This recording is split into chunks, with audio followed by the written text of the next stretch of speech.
first thing is that these children are being raised in some type of freak show. You know, it's like they are Michael Jackson's children who were paraded to the world but covered up in masks. Yeah, but then remember, he covered their identities and their faces in masks. You know, so of course they're very likely to be messed up, growing up with such messed up parents who are using them in such a mucked up manner.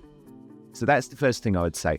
The second thing I would say on the titles is that I think what Prince William is acutely aware of, and this has certainly been my reporting, is that look at what happened when you allowed to run rampant for so many years, chasing the cat. This situation is now fully out in the open, and the Australia tour is being viewed in a very different light than before, with what once appeared to be a standard public visit now being reinterpreted by some observers as something more calculated. According to ongoing commentary, the focus has shifted toward branding and promotion, with claims suggesting that certain elements of the visit may have aligned with broader image-building efforts connected to Meghan Markle and Prince Harry.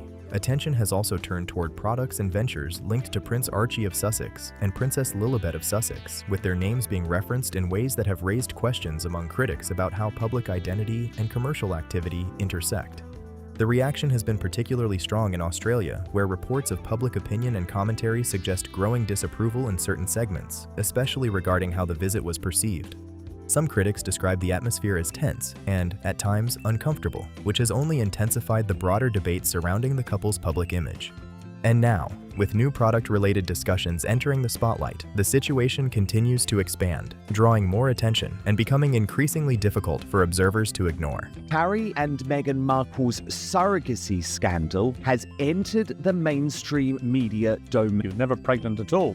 Instead, the videos embolden conspiracy theorists. They're calling it Megspiracy, and the pair are being subjected to yet more merciless ridicule. This case about whether you think the birth was real, whether you think there was a surrogate, whether you think Meghan was wearing a moon bump. The fact is, Harry and Meghan lied. Buckingham Palace lied on their behalf. There was a complete cover-up over the birth of Prince. After returning from the trip, Meghan Markle's social media activity began drawing even more attention, especially as some details were interpreted as linking her children more closely to her broader public and business image. One post in particular became a focal point, with observers noting that it appeared to reference Princess Lilibet of Sussex using a royal-style title, which added momentum to an already active conversation about how these names are being presented in public contexts. The timing also stood out to many, as some pointed out that it coincided with a significant moment connected to Queen Elizabeth II's legacy, which intensified reactions and brought additional scrutiny. At the same time, content shared during the trip itself drew criticism in certain circles, with some observers describing parts of it as overly curated or focused more on presentation than substance. What emerged from those reactions was a growing perception among critics that the overall rollout appeared centered around Meghan's personal brand, while Prince Harry was seen as taking a less prominent role during several key moments. And as soon as the trip wrapped up, the focus quickly shifted toward new product promotions, with coverage from major outlets noting how Prince Archie of Sussex and Princess Lilibet of Sussex were being referenced in official materials, adding another layer of attention to an already intense situation. How about the fact that Meghan is just a downright bully, a total bully, which was something that we saw so clearly in Australia. But I love the fact that this particular piece of video is now going viral, which shows Meghan at the hospital, and a woman sort of comes over to her, or to Harry. That's the problem, it's to Harry, trying to help. And look at Meghan's death stare. Look at that. I think Meghan would be so much better off, but it's this incessant need to cling to the royal titles, to tell everybody that she's royalty, her children are royalty, all these sorts of things. And, her husband's over there in the corner who gave them all that, but he doesn't really matter. She's so incredibly obsessed with it. From there, the conversation took an even sharper turn as more details about the products began to circulate, including reports of items such as candles connected to dates associated with Archie and Lilibet, described with personal elements intended to reflect aspects of their identity. According to observers, everything from scent descriptions to presentation appeared carefully aligned with those themes, which is exactly what fueled ongoing discussion. And the rollout did not stop at individual items. Additional product sets and collaborations were introduced, all built around similar concepts, reinforcing the same connections and timelines. That approach has triggered a wide range of reactions, with many people questioning where the boundary should be when branding intersects with family identity in such a visible and public way, which is why the debate continues to grow rather than settle down. At the same time, media coverage has only added more fuel to the situation, with some outlets presenting the move as creative and personal, while others interpret it as something far more calculated. And as the brand continues shifting toward lifestyle and fragrance, the level of attention keeps rising with it. The rollout itself appears to be expanding, with additional fragrance products reportedly tied to dates associated with Prince Archie of Sussex and Princess Lilibet of Sussex becoming a central theme in how the brand is being positioned. According to reports, this collection may only be the starting point, with plans to move further into home and lifestyle categories, suggesting a much broader direction than initially expected. In a recent interview, Meghan Markle described the brand as something designed to bring a sense of comfort and beauty into everyday life. I can imagine a lot of Australians were like, why are they walking around like royals? Because Harry and Meghan's big problem here, the problem they're having in the United States, is that they have actual businesses that they can't run. And so their solution to that is to go to Australia and distract themselves and other people and look charitable while they're monetizing off of it, which is also, I think, a huge negative to this tour with Meghan's outfit and one-off and everything, and attempt to sort of kind of do this dual thing. But they didn't really have any actual purpose in being there. Harry and Meghan, if they want to be successful, and to a certain extent, the palace did want them to be successful in Hollywood, is that they need to stop with this cosplay royal routine and actually get and focus on their real jobs. But they're not doing that. And I think Australians are wise to them. We've had 10 years now of BS, of lies, of hypocrisy from this couple.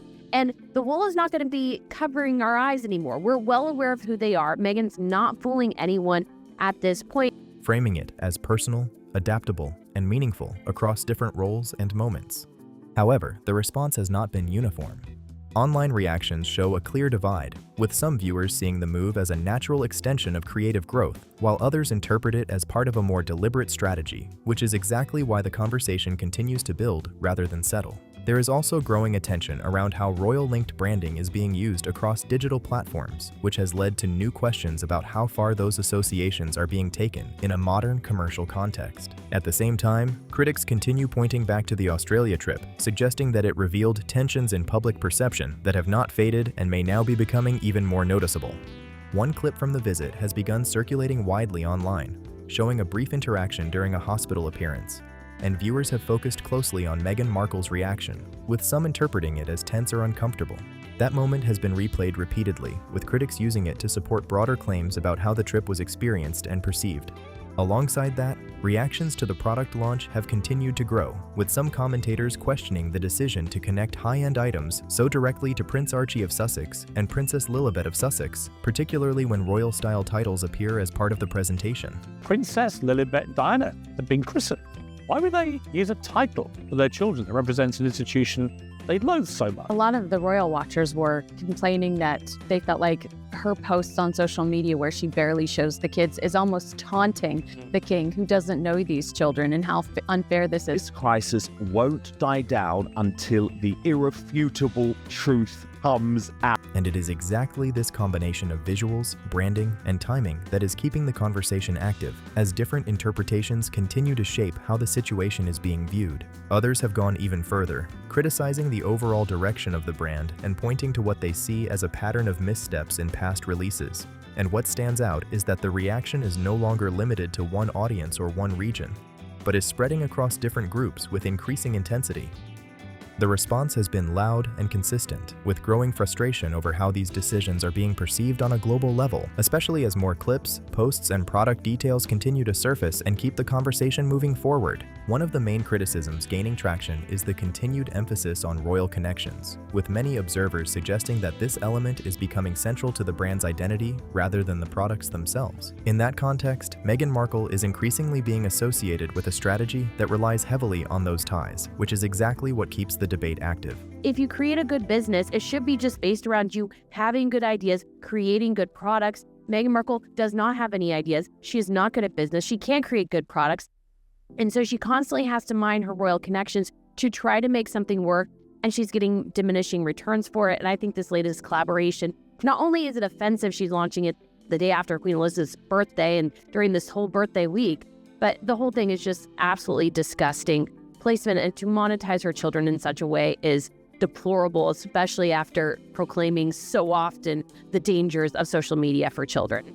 Some commentators point out that successful brands often stand on their own concepts, quality, and innovation without needing to rely as strongly on titles or status, and that comparison is now being made more frequently as this rollout continues to highlight those associations. And it is this contrast between independent brand value and royal-linked identity that is fueling the ongoing discussion and keeping attention locked on what happens next.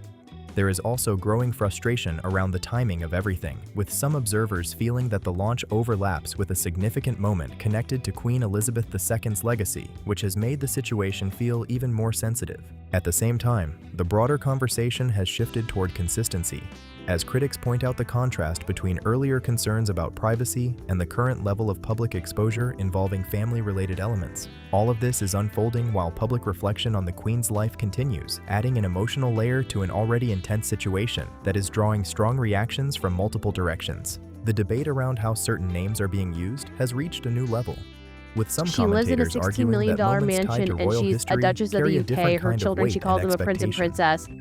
For many, Like, the concern this is one not has just no about victim branding. narrative. Like, It give is me a about break. context, People are just timing, sick of and it. how those Not connections everyone are is good presented with in public kids, but spaces. obviously this is relevant Attention to the has also storyline returned to now the because Australia Meghan tour, is where trying to claims say, of success "I'm are this now great being questioned, momfluencer." especially as It's like, comparisons with past children visits have really spread dislike widely you, as the online. Royal Griff said. Side-by-side visuals and Children discussions about crowd hate turnout have gone this viral, woman. highlighting differences that people continue to analyze and debate. Images and reports are being interpreted by some observers as showing a quieter reception than expected, with comparisons drawing attention to differences in crowd response and overall atmosphere, which has become a noticeable part of the conversation. Clips from the visit have only intensified that focus, as reactions, gestures, and body language are being examined closely, often frame by frame, and when those moments are placed alongside footage from earlier tours, many commentators say the contrast in public energy stands out. That shift has turned into a major talking point, raising questions about how the visit is being perceived beyond official messaging. Now, new polling has added another layer to the discussion, introducing data that some say presents a different perspective from the narrative being promoted publicly.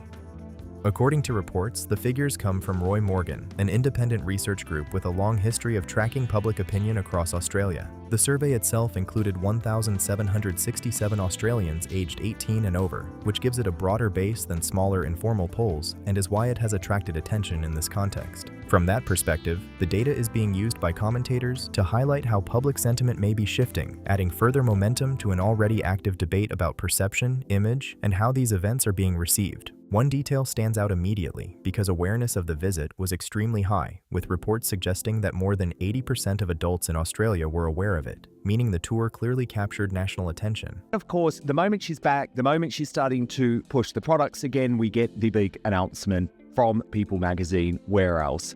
In official press materials and product descriptions, Archie and Lilibet are referred to by their full royal titles. But what is abundantly clear is that Meghan now views her husband as just a bit part player in this business, because it's all about her. This visit was all about her. Candles inspired by the birthdays of Prince Archie of Sussex and Princess Elizabeth of Sussex.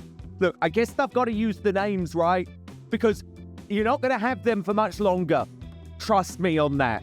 Those names are going. So yeah, make hay while the sun shines. But that is where the positive momentum appears to slow down, because the approval figures tell a very different story, with a large majority of respondents indicating that the visit did not improve their perception of Meghan Markle and Prince Harry. According to those same reports, only a smaller portion of participants said their view became more positive afterward, while most indicated no improvement.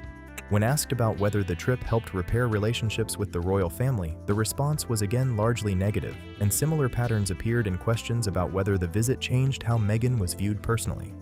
Additional figures suggested that many respondents did not agree with the idea that the couple had been treated unfairly, pointing toward a consistent trend in how the visit was received.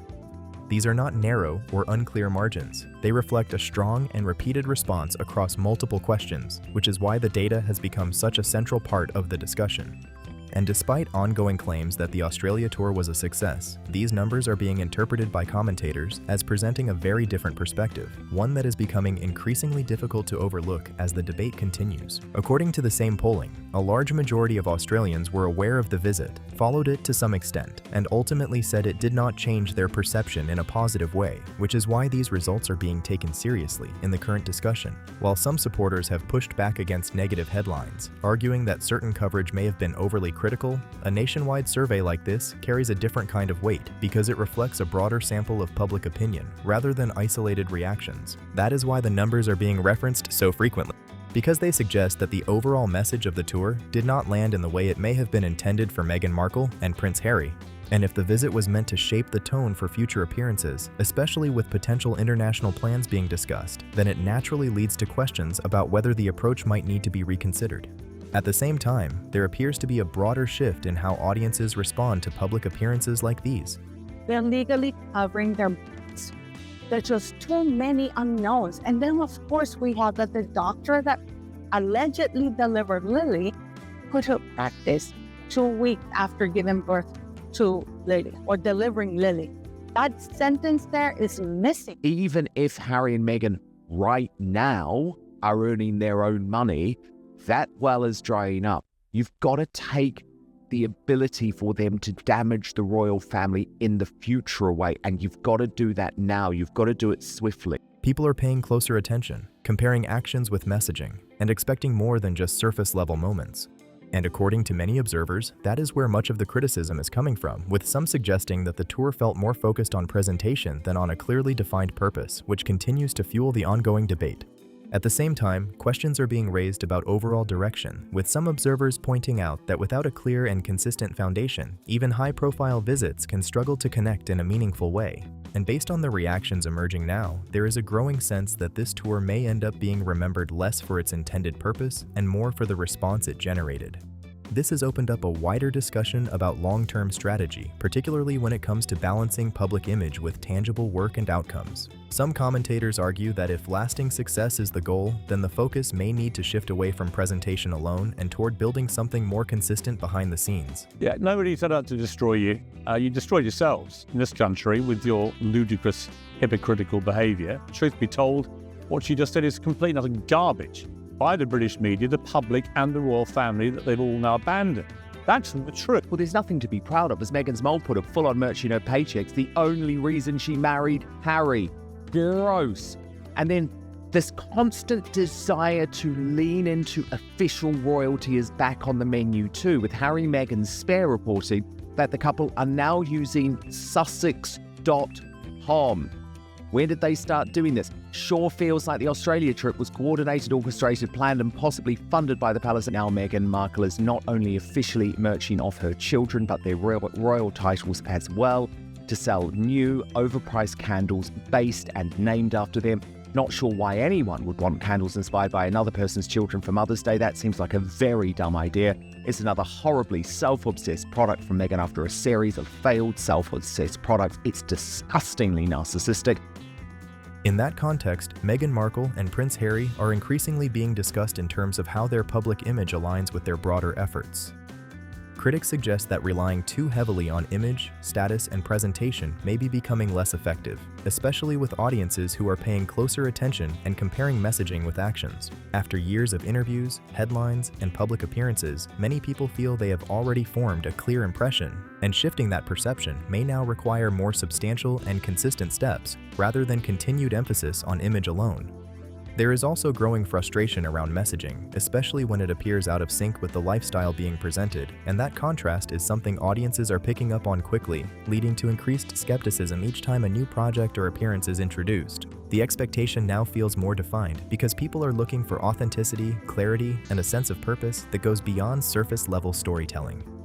Another major talking point centers on how certain public moments are handled, particularly during sensitive or high-profile visits, where observers question whether the tone always aligns with the setting and whether the focus remains where it is expected to be. That level of scrutiny only intensifies when every appearance is shared, analyzed, and replayed across platforms, turning even brief moments into widely discussed clips. And then there are the viral moments that seem to capture public sentiment almost instantly. One clip in particular has drawn attention, showing a quiet interaction involving Meghan Markle, where a bystander chose not to engage as cameras were rolling nearby. Second scent, signature candle number 604, is inspired by Lilibet, June 4 birthday, and listed as Princess Lilibet of Sussex's birth date. It's described as a light floral scent inspired by Princess Lilibet of Sussex's birth date, adding a sense of brightness and openness to the home. The scent is described as a warm, comforting scent inspired by Prince Archie of Sussex's birth date, bringing a soft, familiar ease into the room, with notes of ginger, neroli, and cashmere, a subtle wink to his red hair. The candle is inspired by Meghan's son, Prince Archie. The release states, "We all knew that one day Meghan would start nurturing her own children, and today is the day." It is. And it's really, really sad. You've got to have some fun with it, though. That single moment, subtle as it may seem, has been interpreted in different ways, and it has added another layer to the broader conversation about perception, reaction, and how these public appearances are being received. Harry and Meghan playing games that resulted in people unnecessarily questioning things.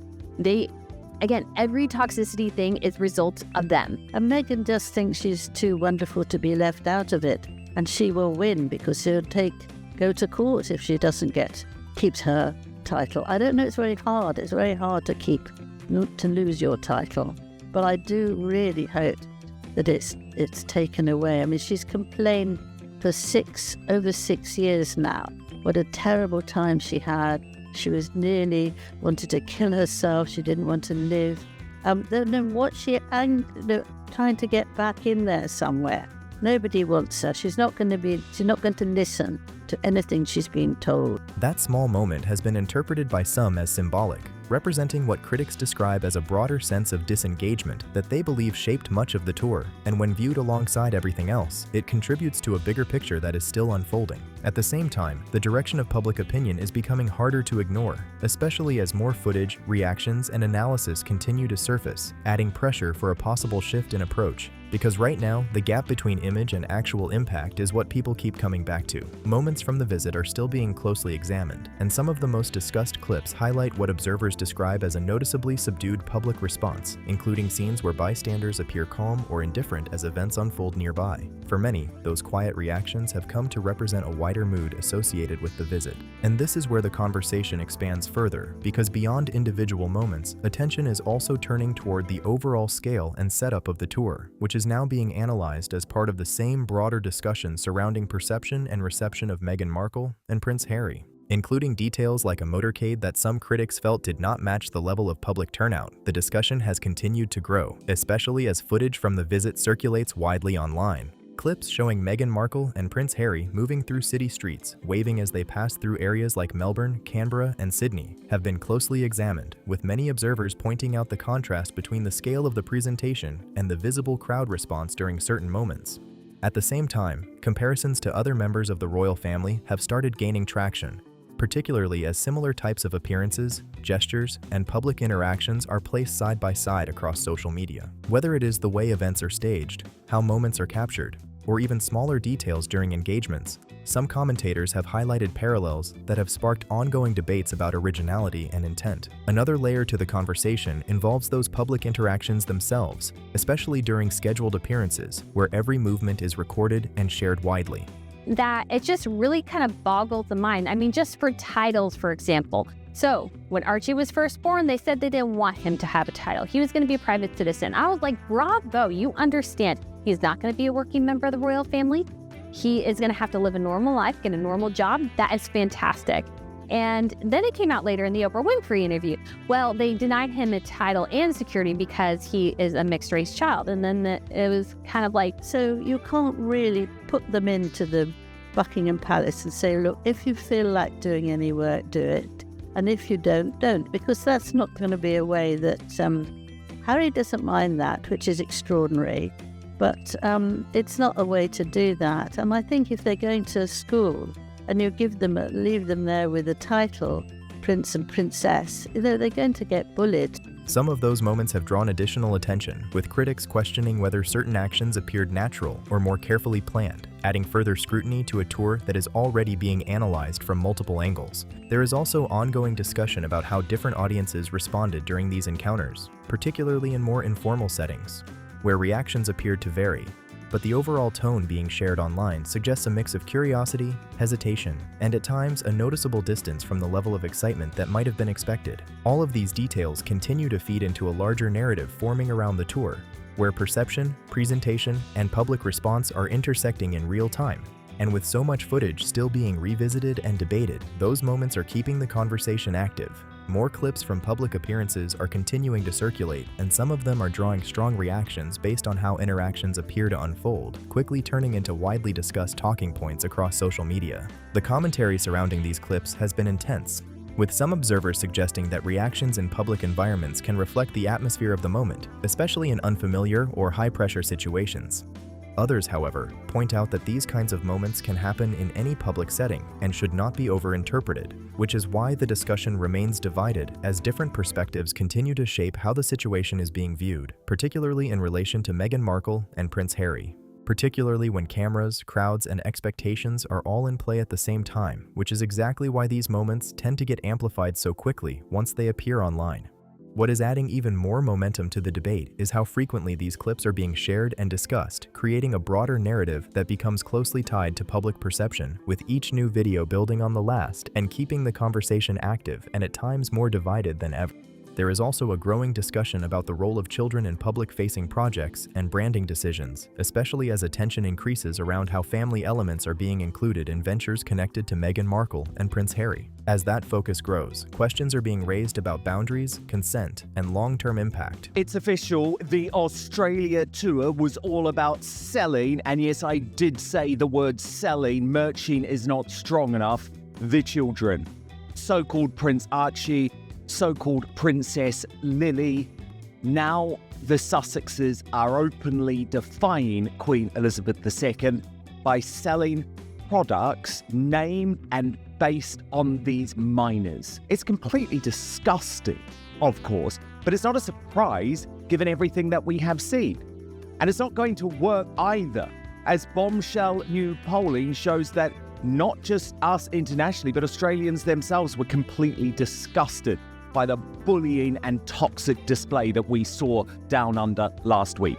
We saw when Meghan posted her Instagram story returning home last night that the children are absolutely part of everything she wants to do business-wise, because one of those cards was actually addressed to Princess Lilibet Diana. Particularly when it involves Prince Archie of Sussex and Princess Lilibet of Sussex, who are still very young. At the same time, this conversation is not limited to one situation, because wider discussions are already taking place about how children are involved in content creation and influencer spaces more broadly. That larger context is now feeding directly into how people interpret what is happening here, adding another layer of complexity and making the overall discussion even more significant as it continues to evolve. At the same time, comparisons between different public figures continue to surface, especially when it comes to how they engage with families and children during appearances, and these side-by-side observations are fueling even more debate as audiences analyze everything from body language to the overall atmosphere in each interaction. All of this is creating a complex and highly charged narrative where short clips, public opinion, and broader ethical questions are all colliding at once. And as more footage continues to emerge, the conversation shows no signs of slowing down anytime soon. The discussion keeps circling back to one central idea: authenticity, especially when it comes to public interactions and how they are perceived in real time. There is a growing belief among some critics that people, and particularly children, tend to respond quickly and honestly to the energy around them, which is part of why these moments are being examined so closely. Some observers argue that when interactions feel natural, they connect instantly with audiences. But when they do not, that difference can become noticeable just as quickly, which is why these clips continue to shape how the broader situation involving Meghan Markle is being interpreted. That is where much of the scrutiny is coming from, especially as repeated clips are being used by some observers to question whether certain moments feel natural or more carefully managed for the cameras. At the same time, there is increasing attention on how family dynamics are being presented in public. particularly when those elements intersect with branding and business efforts connected to Meghan Markle and Prince Harry. Critics suggest that when personal life and professional strategy begin to overlap too heavily, it can raise questions about balance and intent, especially in highly visible situations. Another layer to this discussion involves consistency, with audiences comparing past messaging to current actions and looking for alignment between the two. When those elements do not appear to match, it often increases skepticism and keeps the conversation active. There is also a broader narrative forming around the overall image being projected, with some commentators describing it as highly structured rather than organic. Whether that perception is accurate or not, it is becoming a central part of how the situation is being interpreted across different platforms, which is why the debate continues to evolve rather than settle. All of these elements are feeding into a much bigger storyline that continues to evolve, with every new clip, comment, and reaction adding another layer to the overall picture. And as attention remains fixed on these details, the pressure to shift public perception in a meaningful way is only becoming more intense. As this story keeps unfolding, one thing is clear: the conversation is not slowing down anytime soon. Every new clip, every new product, and every new reaction continues to build on a situation that is already filled with strong opinions and major questions. And whether people support it or criticize it, the spotlight surrounding Meghan Markle and Prince Harry is only getting brighter. Now it comes down to you. What do you really think about everything that has come out? Do you see this as a smart business move, or do you think it crosses a line? And when it comes to the Australia tour, do you believe it was a success, or are the reactions pointing in a completely different direction? Drop your thoughts in the comments below. Hit like, subscribe, and share this with someone who has been following the story, because this debate is wide open. This is Palace Loop, where the story goes deeper than the headlines.